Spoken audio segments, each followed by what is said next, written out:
Hi fairies, so let's go to the work. In today's video we will create together a doll according to my character design. It is a butterfly fae with the working name Butterfly Oracle. Originally I made the first concept design already 2 years ago when I tried to create a gypsy fortune teller with butterfly patterns. I reworked this concept several times, but in the end I decided to remove the gypsy style and I stayed only with the butterfly fae. The final design is supposed to show a goblin or fae with ornaments and with several winged parts of the body. As you can see, I have different designs of wings and clothing. I am not sure which one I will use. It will probably depend mainly on what will be possible to make in reality. Also, I am not decided for any color combination. For the first time, I am not leaning toward any of the designs, so I will decide according to the real look. It will be a goblin sitting on a flower with various accessories. For this doll, I decided to use the classic Frankenstein body from the first generation. I like her slim body and also the shape of her head. It fits our character. Another thing we will use is a wooden base into which we will drill so we can attach a flower to it. And of course replacement hands, because I like the bought ones much more than the ones the original doll has. These are the only 3 things we will use. Everything else we will make. I will start with cutting. I will sketch out where approximately we will cut the doll. We will cut the torso, parts of the legs, so she can fold them as in the design. And also with the shoulder we must do something so it is a little bit higher since she is leaning on the arm. The pose will then look more believable. The last step will be the neck so we can bend and stretch it more. When cutting, I try to start with small parts so I have something to hold the doll by. In the end I decided to remove the breasts because I like when my characters do not look provocative, almost androgynous. During testing I decided to cut also a bit from the right knee, because if you bend a monster high joint and you do not cut from the calf, then you get a very wide knee. We will connect the individual parts with hot glue and wire. Before we fix the position of the arms and legs, we need to create the base, i.e. the flower, which will show us how the doll will sit in it. I will make the flower with the help of wire and aluminum foil. The wire we twist together or fold into a flat piece and connect with hot glue. In the end we are left with a small mushroom shape, which will serve as the center of the flower. With a drill we will make a hole into the wood. I try to lead the hole diagonally, so the flower has the biggest possible anchored part. The test went fine. At this point I thought that there is a possibility that she will not sit there on her own, so I decided to make a stand also for the doll. We will create it from wire by wrapping the center of the flower with wire like a gift and leaving only a joint at the top, which we wrap around. This way we attach wire which we can stick into the doll. That way she should nicely sit on the flower. Later I will reinforce it with clay. So I will make a hole into the back part of the doll so we can try it. I attach the flower with hot glue into the stand, and I start making the petals of the flower. For that I used a rose as template. For its design I decided to make a kind of exotic flower resembling something between a poppy and a lily. We roll out Milan clay thinly between hands and press it into a mold. We will make at least 8 such petals so we have something to fill the surroundings with.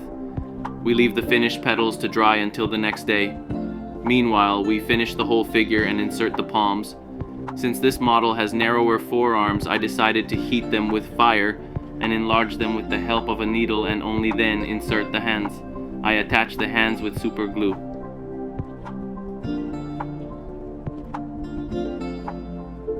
The pose test looks good. For completion, I made a sample test wing from wire. At this point I mark where I will make the holes for the wings and then I drill them.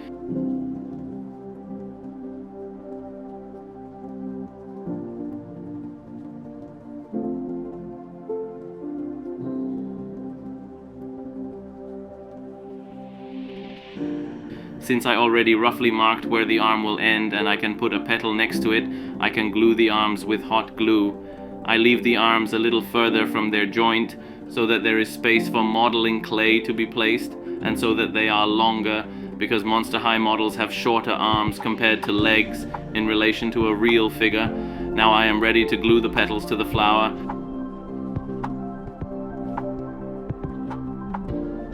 After gluing, I see how she can sit, and I can also glue some joints with hot glue. For example, the knee and the hips. Other joints like elbows, shoulders, etc. I glue with super glue.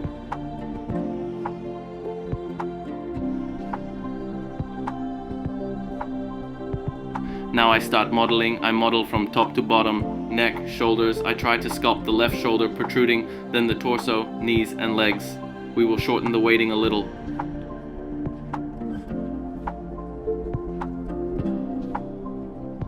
Now I already have the base modeled, which must harden so we can finish the shapes and details. Meanwhile, I can reinforce and model the flower. From the bottom we apply hot glue and Milan clay. I apply the clay so that we strengthen the center and the petals will not fall off. Later on such a hardened surface we will create the lower part of the flower. I disconnected the arms so that it is easier for me to model, and separately I modeled the folds. We do the same on the upper side. The dots I made as a base for pistils or something similar, since I do not know what that flower will be. The figure is hard the next day and I can finish details like shoulders, hips and thighs. While waiting for the body to harden a little, I start preparing the head. On the head I sketch where approximately the eyebrows should be, because according to the design the antennae should grow from them. With a heated needle we make holes, first small ones. I lead the holes straight into the head so that we create a socket for the wire which we shape into the antennae. Into the created holes we insert the shaped wire and fix it with hot glue through the inside of the head. We let it harden.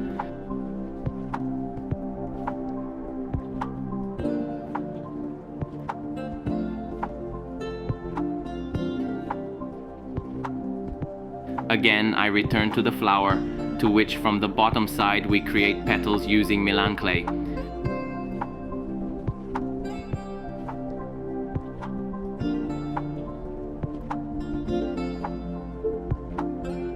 I finish the antennae with epoxy putty. It is more of a technical mass, but it can be used to very smoothly blend transitions between plastic and clay. In my opinion, it is better than epoxy sculpt. We let it harden, and meanwhile I sand the body and arms.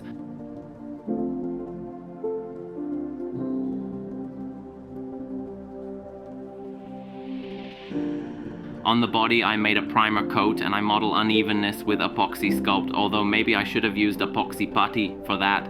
We will see. Maybe in the next video. I finish details also on the antennae. Again I let it harden and I start reinforcing the stem.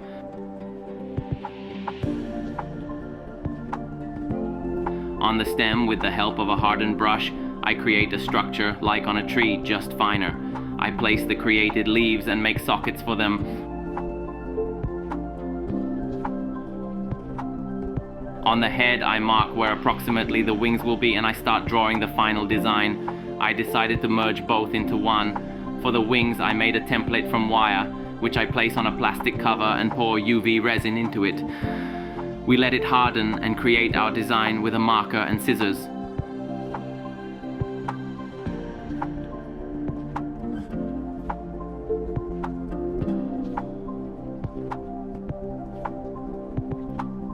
While the wings are hardening, we set the pose for the doll and finish the stem. I did it in 2 steps so that the bottom part does not bend. This is how the final position looks. I will make the arms only at the end. As long as the body is not finished, they would be in the way. On the wings at the end, I apply a layer of colored UV resin on both sides, and on the edges I apply red pigments and mix them with a needle. For the back wings, I use the same technique as on the head. Since the wings fall between the flower, I wanted to achieve bending on one, so I made a mold in the shape of wire and foil. Thanks to that, I will be able to insert the wing. I apply UV resin on the foil and let it harden.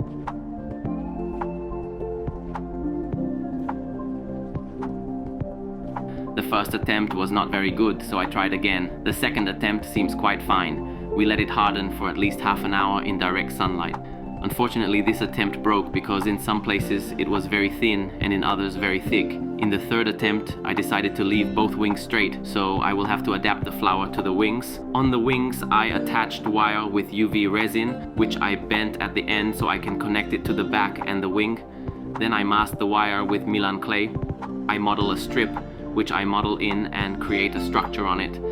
Now it is time to create all the details. First I will make leaves on the chest, which I press into a mold and shape. I also make other leaves and a bag. Then I can create pointy shoes according to the design. For everything I use Milan clay and leave it to harden.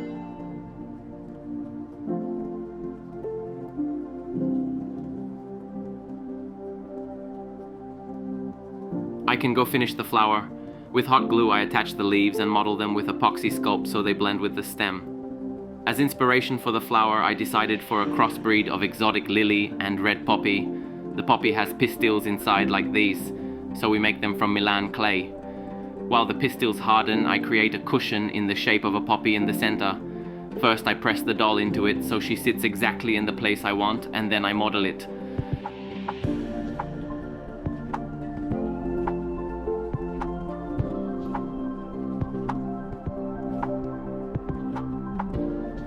Finally, I can start with the last part, and that is clothing. Because of it, I have not finished the arms until now. Gradually, I model it as in the design. Into the flower with a needle I make holes, and into them I insert pistils with super glue.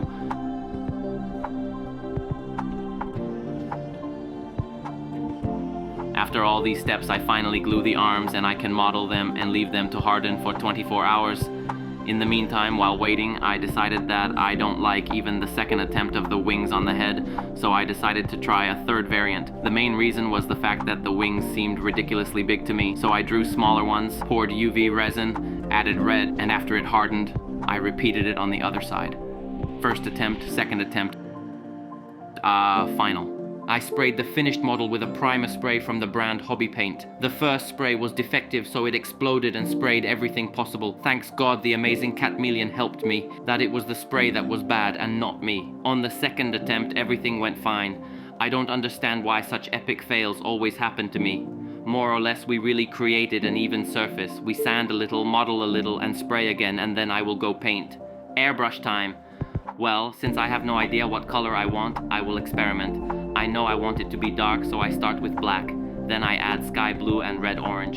For the first time, I am trying to mix these pigments into acrylic paints, so we will see how it turns out. The pigment itself cannot create a solid layer, so it has to be mixed in.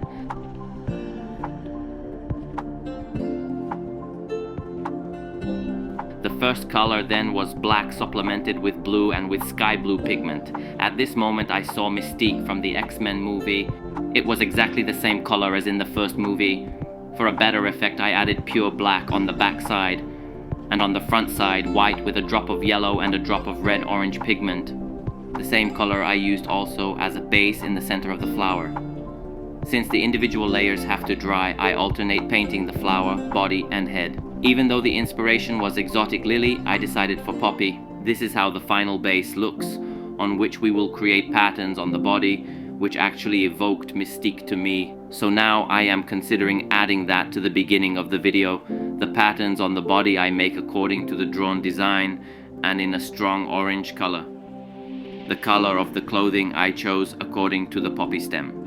The last part before fixing are the pistils inside the flower. I have to enlarge the opening in the head a little so I can move the head lower.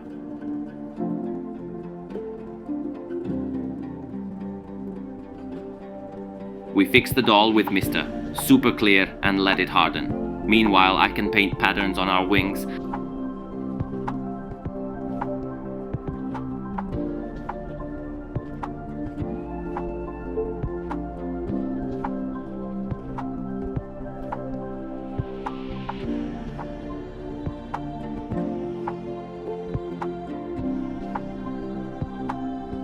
For the face painting, I would like her to look gentle and sleepy with strong orange shadows. First, I mark the length of the eye with a gray watercolor pencil, and then I draw them.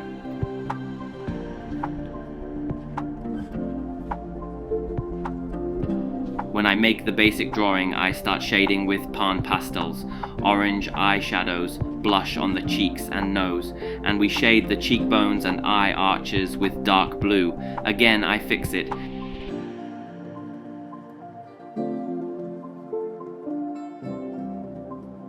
At the end, the details like highlights or eyeliner I finish with a brush.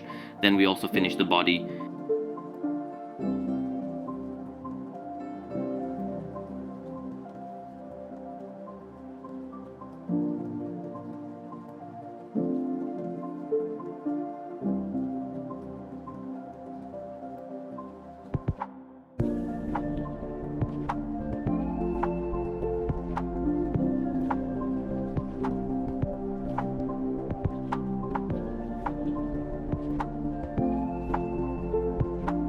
we fix it and start with accessories. Those we only paint a little so the leaves are in the colors of meadow leaves like the poppy. I also repaint the poppy petals inside with yellow and outside with black.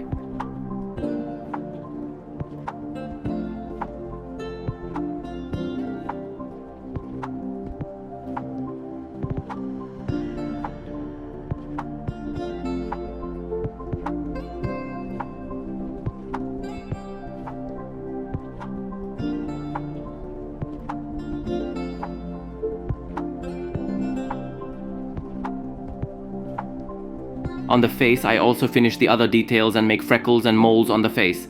I make them with paint with high water content and wipe it with a microbrush. I repeat the process also on the body.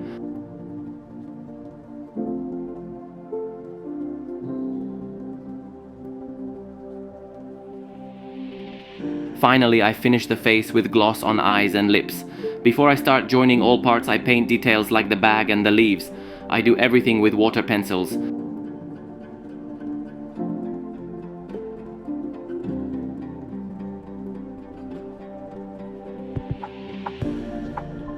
I attach the wings on the head with UV resin.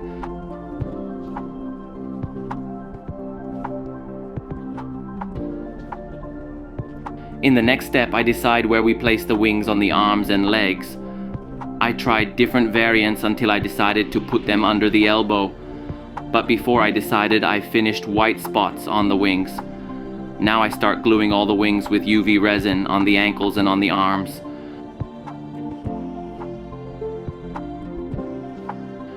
Since they were sticking out significantly, I decided to mask them with Milan clay so the transition would be smoother. Finally, I can attach the wings and all other accessories.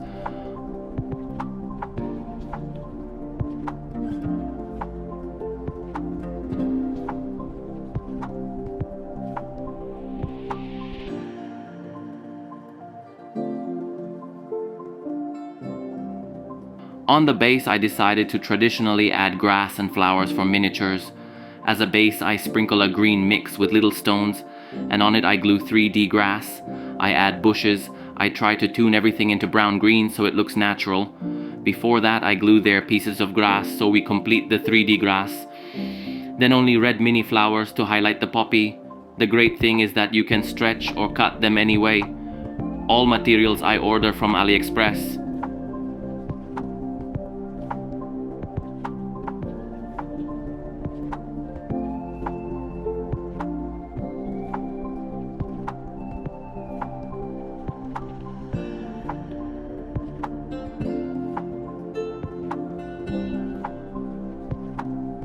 I attach the head with hot glue.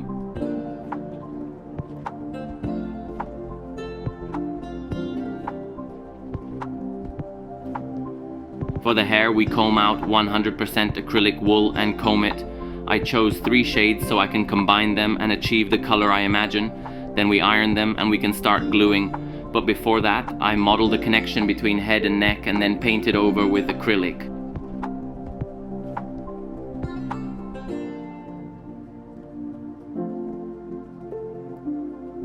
For the hair, I first make a thin layer of front hair. I alternate colors as needed.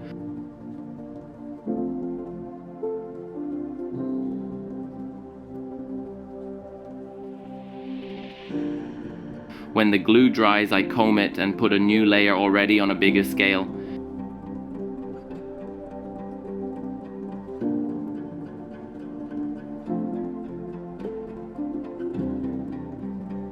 In the center of the head, I put yellow color so that in the result it blends with orange and the hair looks lighter. While everything dries, I make an elixir, this time red with black glitter.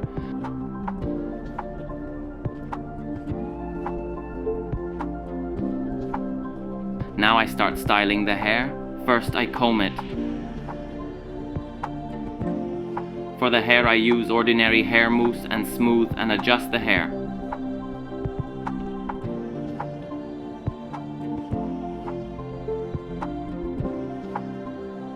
Now I start cutting the hair shorter. In the end I use hairspray so the hair holds. I spray everything into a bowl and apply with a brush, so I do not spray also the transparent wings.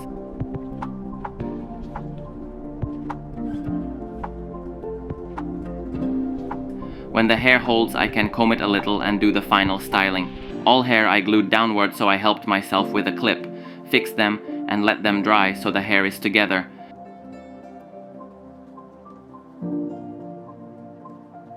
In the next step, I heat a metal needle and wrap hair strands around the needle. It cannot really be described how to do it properly, it is trial and error.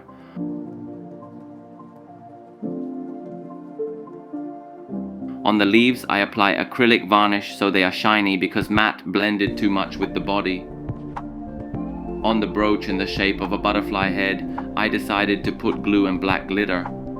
I think it looks very elegant.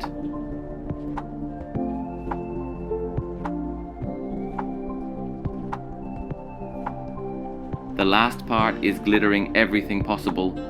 Thank you for watching and for the support. Enjoy the showcase.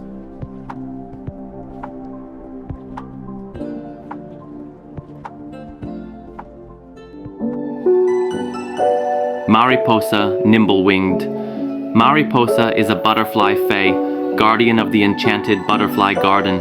In this blooming realm dwell countless fairies, each bound to their own flower. Every fae is born with a flower to which she is eternally connected. The blossom sustains her, and she in turn offers her protection. Their fates are intertwined. If the flower perishes, so does its fae, and the other way around. From her body are born butterflies, faithful companions who aid her in watching over the fragile bloom. Together they defend both flower and garden. The butterfly fae are known for their joy and playfulness, dancing with butterflies, sipping nectar, and delighting in games with drops of dew and drifting pollen. Yet Mariposa is unlike the others. Within the garden, she is honored and respected for her courage. She alone dares to leave her flower and wander into the unknown, scouting the lands beyond. Her mission is to protect her people from the lurking threat of predators, and in this fearless spirit lies her true strength.